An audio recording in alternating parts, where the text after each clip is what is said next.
Welcome back inside the bunker. It is Wednesday, August 6th, second day in a row that we have the bunker on YouTube now. So if you're listening on Spotify or Apple Podcasts and you prefer to watch the show, you can go right over to the BTO Media YouTube and get the show now all the time on YouTube. Different layout, not just my head talking anymore. So we have a big show today, a couple different things to talk about. As you can see in our topics, we're going to start with Keenan Allen. He's back with the Chargers on a one-year deal. He's really floated around here in free agency, has not gotten much interest, and we'll talk about why it makes sense for LA to bring him back. The Buccaneers, I'm looking through teams this morning, and I feel like we're really sleeping on these guys coming into the season. We're going to break down their chances, why I think that they're actually one of the 5 or 6 teams that can win a Super Bowl this year.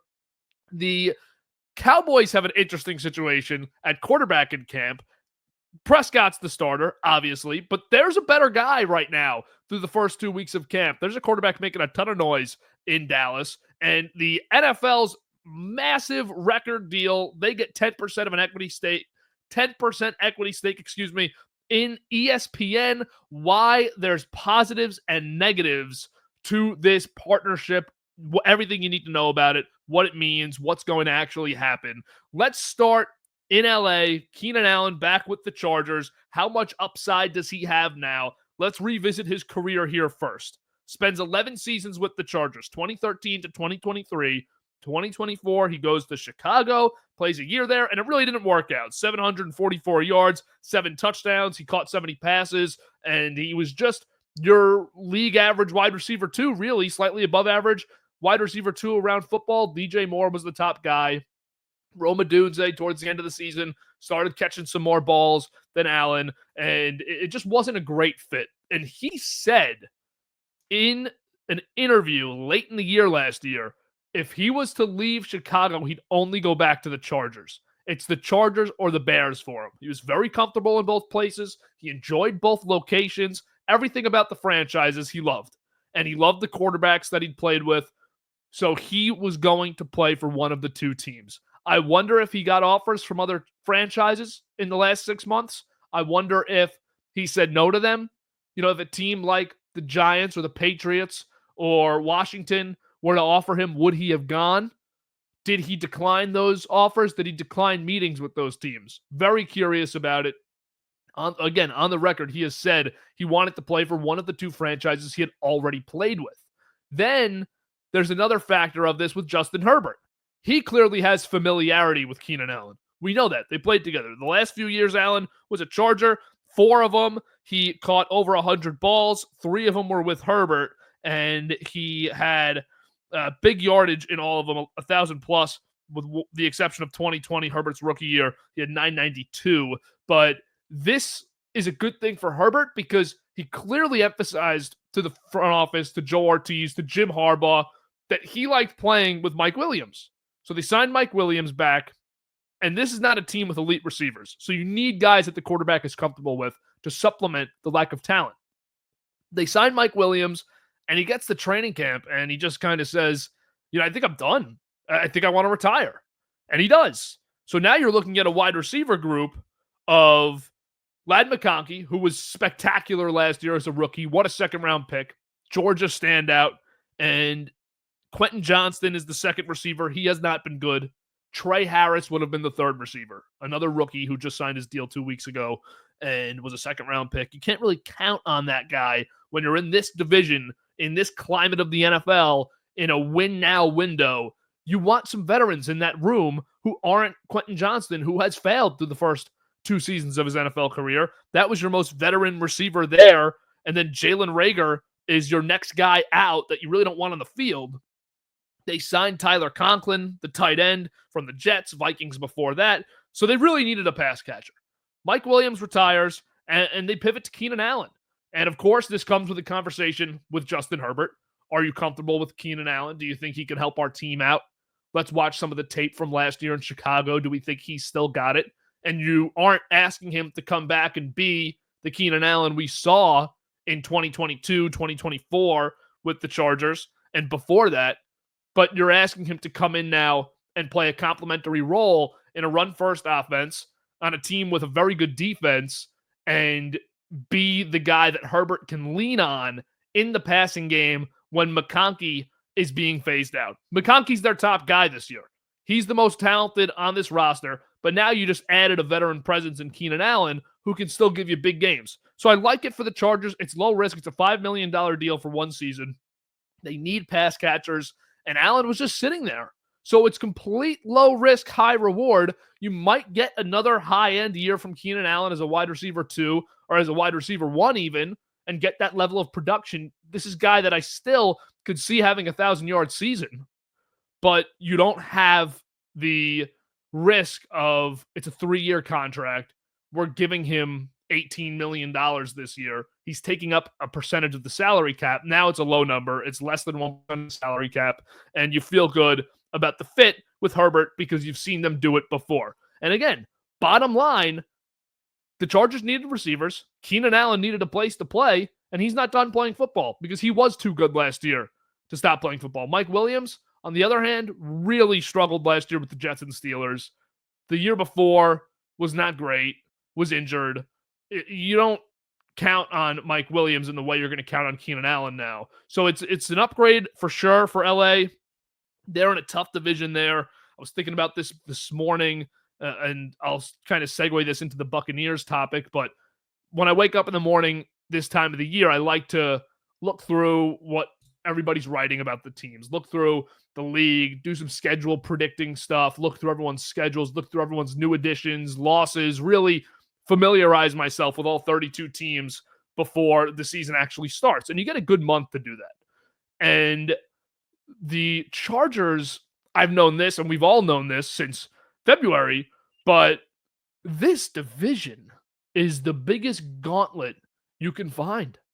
The Chiefs, cream of the crop, best in football. They had a bad year last year, and they lost in the Super Bowl. That's how great they are. That's the standard that they've set in that division. Nobody can win the division in the Mahomes era. He's the only quarterback that's won it since he started, and since he was drafted even, because they won it with Alex Smith in Mahomes' rookie year. So they're on, 7 straight division wins, division titles with Smith and Mahomes, 3 Super Bowls, 5 appearances. They've been the league's best model and most consistent team.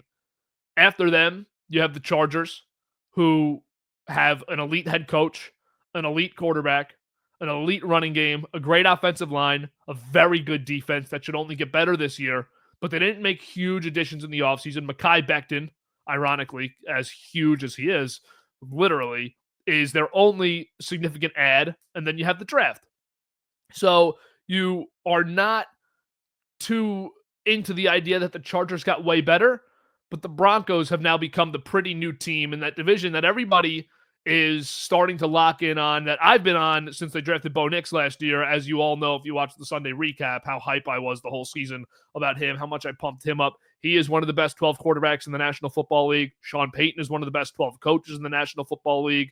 You have 4 of the top 10 or 12 coaches in the league in this division. Pete Carroll now with the Raiders. They're going to breed toughness. They're going to run the rock. Geno Smith is a monster upgrade at quarterback for them. So the Chargers needed to do what they could to supplement the lack of talent they have offensively. Teams in that division are going to score. Defenses are also going to be tough to score against. So the Chargers have their work cut out for them in this division for sure. They need all hands on deck to be able to compete and possibly win it. This is the first year that I think the Chiefs are really threatened in it, and that's not only by the Broncos, but the Chargers too.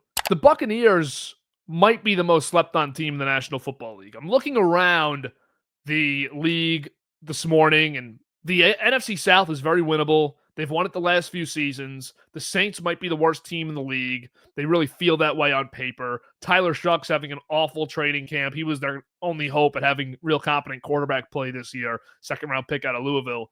And then the rest of that squad just looks awful. The Panthers spent a lot of money this offseason and last offseason. They're in that final year of the Bryce Young experiment. He showed flashes at the end of last year. Canales is back for his 2nd year as head coach. What does that look like? Do they take the steps that are needed? Their wide receiver room is much better. Their drafts the last 2 years have been built around really putting this team in a position to compete for the division. But on paper, they still don't feel that way. The Buccaneers and Falcons are the clear contenders for this division. Clear contenders. And Atlanta is going into their first full year with Penix. There's a lot of hype in Atlanta right now for Michael Penix. But Tampa Bay knows what they have in their quarterback. They know what they have in their roster. And so I did my schedule predictor this morning on Tampa Bay. And I decided to go through their schedule, and I have them 10-6. Week 1, I think they beat Atlanta on the road. Atlanta's going to take a little bit to figure these things out, I think, with Penix and the offense. I know he played down the stretch last year and showed flashes. Zach Robinson, the offensive coordinator, going into year 2. Raheem Morris, I was not sold on last season. And I think Tampa can pick off Atlanta on the road in week 1. That's a great time to get the Falcons on the road because they're going to be working through some things. But either way, give Tampa a win there. I think they lose to Houston, beat the Jets. Then a home game against the Eagles. I'm going to give Tampa a win. Philadelphia not always lights out in those middle weeks of the beginning of the season. If you take the first half of the season and then go to the middle there, they've kind of struggled in that portion. I know that's overthinking it, but either way, Tampa gets the win week 4. Lost to Seattle. At Seattle, loss. Home against San Fran, I gave them a loss. At Detroit, I gave them a loss. Beat New Orleans. Beat New England. Lose to Buffalo. Lose to the Rams. Then they win out on my schedule because the last 7 weeks of their schedule, or 6 weeks of their schedule, are very easy. Arizona, New Orleans, Atlanta, those are 3 home games. 2 road games, Carolina and Miami, and then they're home again against Carolina. And I think that they could win all of those games down the stretch. So you take a game or two that they maybe shouldn't lose and you give them a loss. You take a game or two they maybe shouldn't win and you give them a win. And then they win the games that they're supposed to down the stretch. I think that is a formula that works for Tampa Bay. It's something we've seen from them the last few seasons, and they've continued to take care of this division late in the year. And you look through the roster. This is one of the best rosters in the National Football League, guys. I mean, so slept on. Baker Mayfield, we know what we have there in Baker. He's been great in Tampa. I don't care what analytic nerds want to tell me about Baker's efficiency as a quarterback. This guy's been sensational since he's been the Tampa Bay Buccaneers quarterback the last 2 seasons. The running back room is awesome. Bucky Irving is one of the best in the league. Rashad White is a great second running back. Then you go to the receivers, and oh my gosh, like it's receiver paradise here. They're just loaded with wideouts. Mike Evans, of course, going for 12 straight years of 1,000 yards. You know that's the record. If Mike Evans gets 1,000 yards again this year, 12 consecutive seasons, nobody's ever done it. Chris Godwin, coming back from injury. Emeka Egbuka, what a great draft pick in the first round. Jason Light, you look at this guy's drafts the last few years. The returns on the drafts for Jason Light the last 5 seasons are unbelievable. Unbelievable. And then their backup wide receivers are good too, that second group. Sterling Shepard, Trey Palmer, and Jalen McMillan. You're not going to find a better back 3 in a 6-man receiving core than Tampa Bay has. Cade Otton at tight end. Very good tight end. Middle of the pack, sure, but he's going to get the job done for this offense.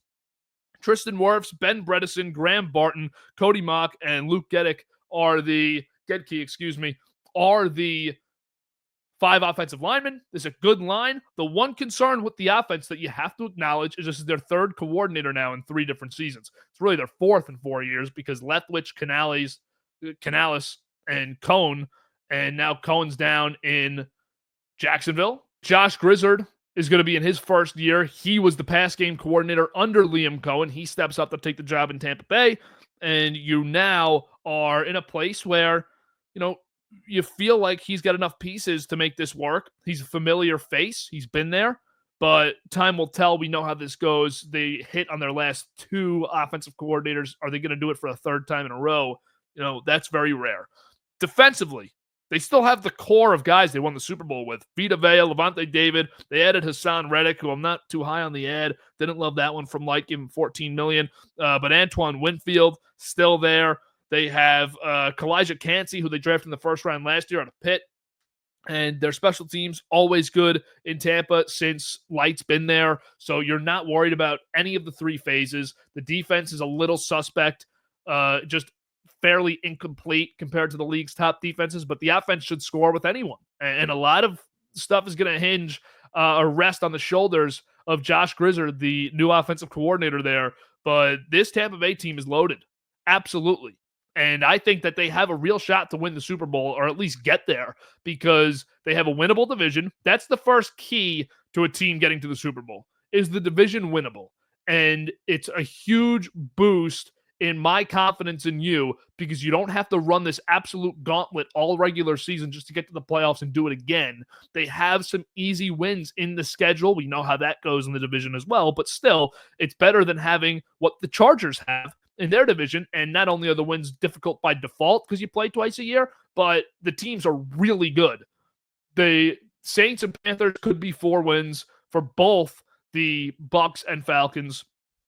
And then if you split the other two, I mean, you're looking at just an easy 5-1 in the division. The NFC is weathered down. You don't have potentially the powerhouses in the NFC North that you had last year. Chicago might even the playing field in that division a bit. Detroit might take a step back. They lost a lot this offseason, including both stud coordinators. Green Bay, very shaky team the last few years, slow starters. Didn't love them in the playoffs the last 2 seasons. Obviously, the win in Dallas, but you don't love LaFleur in the playoffs anyways. Jordan Love hasn't shown it to you either.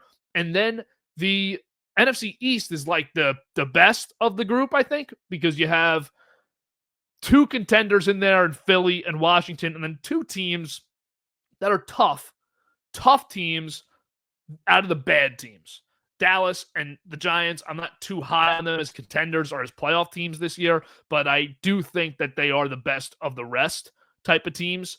The West, you only have one real contender there, I think, in the Rams. The 49ers had a bad year last year. Could they get back to it? Sure. Robert Saleh back as the defensive coordinator, trying to get that unit back in shape. The Seahawks, I don't love with Darnold this year. I'm going to have to see it again, but it's a tough division nonetheless. And the Cardinals, you can't put as contenders at this point in time.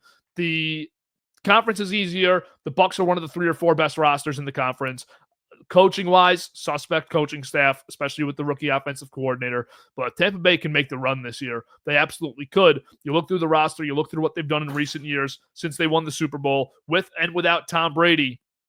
They've been one of the league's premier franchises. So well run, slept on because of the market, slept on because of the division, the region, all of the above. But I'm in on Tampa Bay, and I was not in on them 2 years ago, but I'm very in on them now because I've seen what they can do, and they've put it together consistently. Really well-run organization. Dallas, they have an interesting storyline going on. We spoke about them yesterday. The most fascinating storyline, the real eye-catcher is Micah Parsons, obviously. If you want to hear about Micah Parsons and you didn't listen to yesterday's show, go check out yesterday's show. But today, I'm reading the tea leaves again, reading Cowboys beat reports, looking for Micah Parsons information. But there's another piece of info. There's another storyline at Cowboys camp that is a top 5 storyline in the National Football League. To me, but not that many people are talking about it. The best quarterback at Cowboys camp has been Joe Milton, and he's not playing with the first team guys. He's not going to take over Prescott's spot. I'm not even doing this as an anti-Dak Prescott segment. Joe Milton looks great in Cowboys camp. The one game we saw from Milton last year in New England, he looked phenomenal. Good enough so that they can trade him for actual draft picks.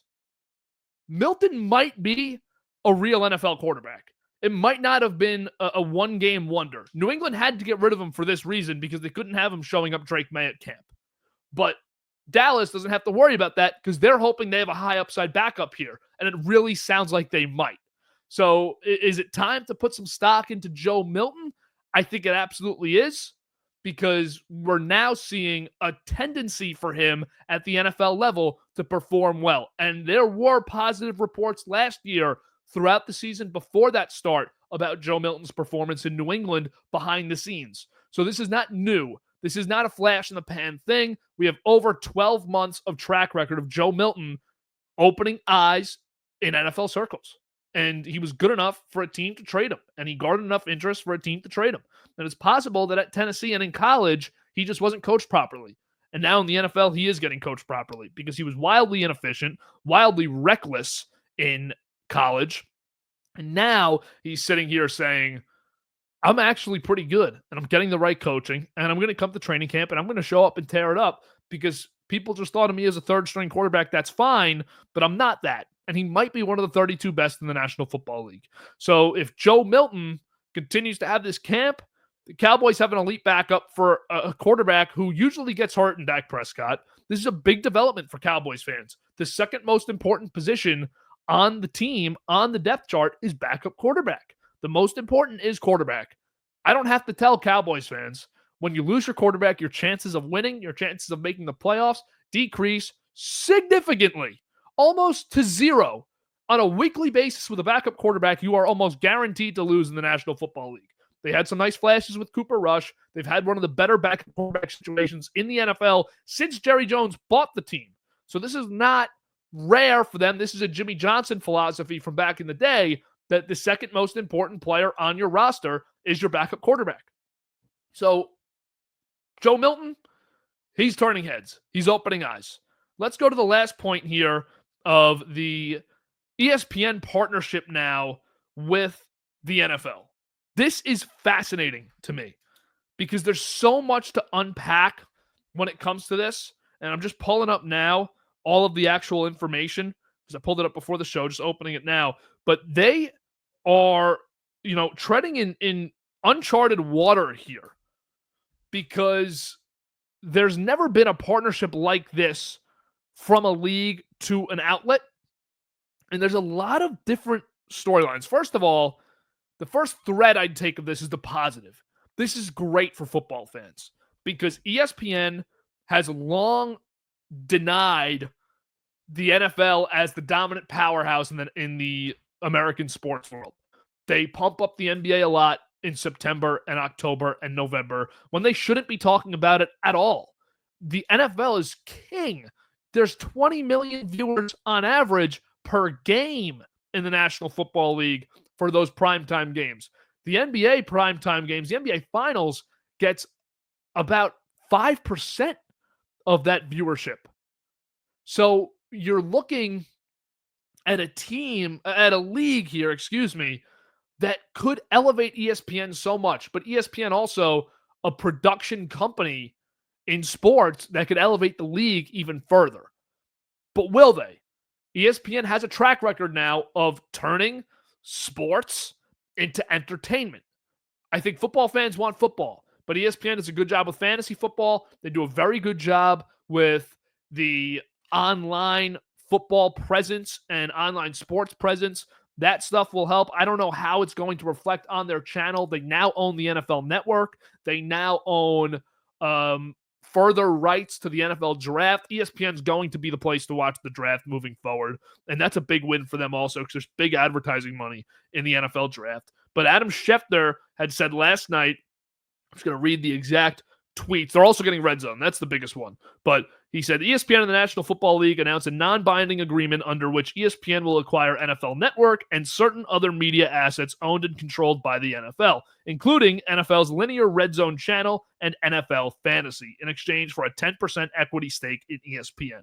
In addition to the sale of NFL Network, the NFL and ESPN are also entering into a second non-binding agreement under which the NFL will license to ESPN certain NFL content and other intellectual property to be used by NFL Network and other assets. This deal is worth billions and billions of dollars for the National Football League. 10% equity in ESPN is massive money, and the league is clearly looking for a partner as you enter into this streaming world to do business with. The NFL doesn't have a streaming service. Now they do. They now have ESPN Plus. They now have Disney. They now have Hulu because ESPN and Disney own all of that. Disney is the father, of course, of all the companies. And the NFL is going to get their share of their production when you have a 10% equity stake because you are putting, it's a rare situation where someone's able to invest and take on 10% of a company, but I'm bringing an asset that is going to make your company so much richer and so much wealthier and do such better numbers, guaranteed. There's no risk in this for the NFL at all. But the ethical concerns are there as well. And this was pointed out by June Lee, formerly with ESPN, somebody who I used to interview back in the day. Baseball, he is a really good journalist. And he's more so into the world of what's going on in sports off the field, that kind of journalism, which he does a terrific job, but he was formerly at ESPN, and he brings up a great point right away. It was the first tweet I saw, actually, after I saw the Schefter one. ESPN now has a 10% stake in a company with a sports book and a company that promotes a sports book. This is not like the advertising of FanDuel. This is not like advertising with DraftKings. They literally have a financial stake and say in a sports book because ESPN owns one. ESPN is its own sports book now. And that is dangerous water for the NFL to be swimming in because Goodell has always said that they strongly oppose legalized sports gambling and that the integrity of the game is number one and they will never compromise on that. You have players in every league now getting nailed for gambling on their own games. And you're entering a partnership and getting a 10% stake in a company that promotes sports gambling and that promotes their own sports gambling book. And it was bad enough that you already partnered with these DraftKings and FanDuel. And I understand why you do it. There's big, big money, and that's where sports is going. But there is an ethical concern here with the players, with the coaches, with the league office, administrators, and with ESPN that there is this partnership now. And I also wonder how it affects ESPN's reporting on the league. There's a big scandal within the National Football League, big story. A week ago, ESPN, Adam Schefter, they want to be the people to report on that and report on all of it. Now, do they hold back a little bit? Can you trust 100% the reporting that ESPN does on the National Football League, that their big writers do on the National Football League? I'm not sure of the answer. I don't know, because it might be an agreement where that stuff can't be influenced by the NFL, but if they own 10% of the company and it's non-binding, you have to imagine there's some sort of influence that they have now on ESPN's overall content and production and reporting on the National Football League. So there's a lot there in those 5 minutes I just spoke about, and there's way more rabbit holes to just continue going down. We're not going to do it here because we're keeping the show under 30 minutes every day, but it's a fascinating topic and one that we will talk more about as we see it start to come to life. The first thing I've noticed now is the NFL Fantasy app is gone. The NFL Fantasy app's done. It's ESPN Fantasy now, only. And that is the first of many changes that will be made.